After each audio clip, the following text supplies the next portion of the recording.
कल्पकस्तुरी classes मध्ये तुमचं खूप खूप स्वागत आहे.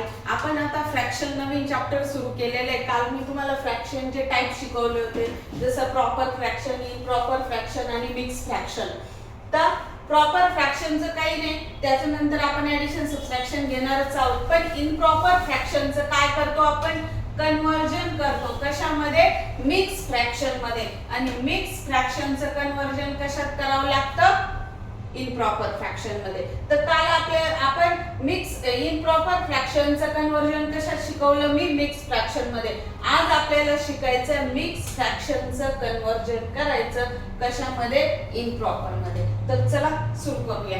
तर पहिला आता तुमचं मिक्स फ्रॅक्शन काय आहे? 2 1/3. तर बघा, ह्या दोघांचं एकमेकांमध्ये काय रिलेशन असतं? मल्टिप्लिकेशन. आणि ह्या दोघांचं काय असतं? ऍडिशन. तर सोपं सोपं मांडायचं कसं? 2 × 3 आणि वरती कोण आहे?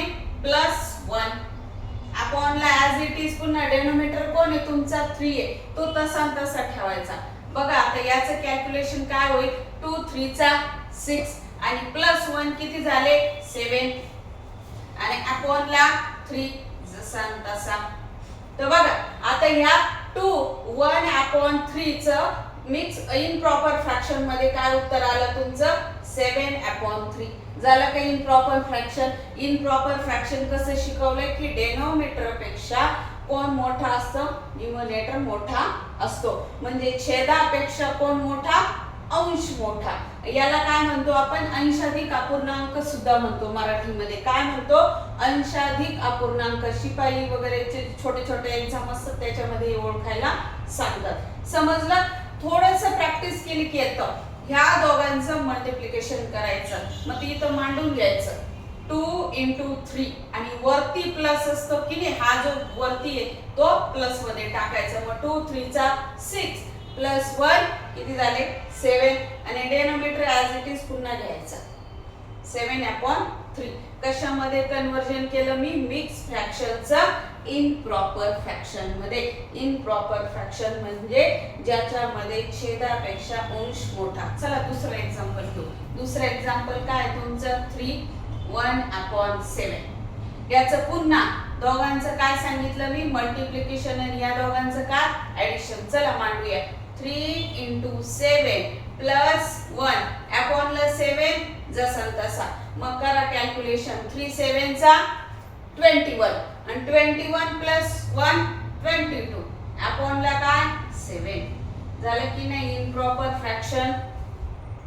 याच्यापेक्षा हा मोठा, छेदापेक्षा अंश मोठा.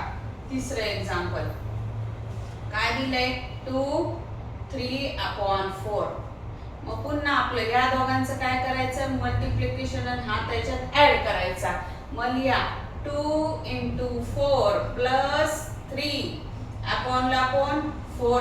करा कॅल्क्युलेशन. 4 2 चा 8 आणि 8 मध्ये 3 मिळवले. 9 10 11. तर काय येईल उत्तर तुमचं?